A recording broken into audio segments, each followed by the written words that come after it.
સમગ્ર વિશ્વભરમાં 9મી ઓગસ્ટ વિશ્વ આદિવાસી દિવસની ઉજવણી કરાય છે, ત્યારે ગુજરાત સરકાર દ્વારા પણ ખાસ કરી આદિવાસી જિલ્લાઓમાં વિશ્વ આદિવાસી દિન હર્ષોલ્લાસથી ઉજવાતો હોય છે।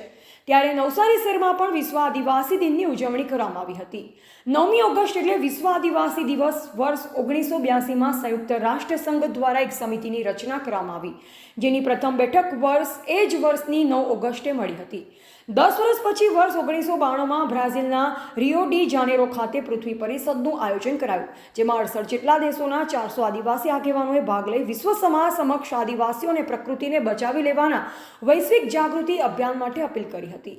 તેના અનુસંધાને યુનોના 11મા અધિવેશનમાં આ વર્ષને વિશ્વ આદિવાસી વર્ષ તરીકે જાહેર કર્યું અને સંયુક્ત રાષ્ટ્ર સંઘની પ્રથમ બેઠક 9 ઓગસ્ટે મળી હોવાથી વર્ષ 1993થી દર વર્ષની 9 ઓગસ્ટને વિશ્વ આદિવાસી દિન તરીકે ઉજવવાની ઘોષણા કરી હતી।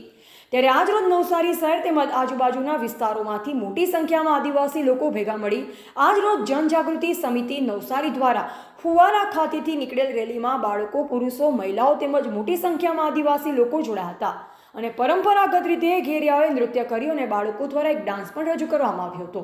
આ રેલી ફુવારા ખાતેથી નીકળી ગોલવા ટાવર, સેન્ટ્રલ બેંક, જૂના થાણા થઈ મામલતદાર પાસે આવેલા બિરસા મુંડાના સ્ટેચ્યુ પાસે જઈ ફુલહાર કરી સમાપન કરવામાં આવી, જેમાં નવસારીના એક્સ ધારાસભ્ય પિયુષ દેસાઈ, હાલના ધારાસભ્ય રાકેશ દેસાઈ, નવસારી વિજલપુર નગરપાલિકાના પ્રમુખ મિનલ દેસાઈ, માજી પ્રમુખ નગરપાલિકાના તેમજ ભારતીય જનતા પાર્ટીના અનેક લોકો હાજર રહ્યા હતા।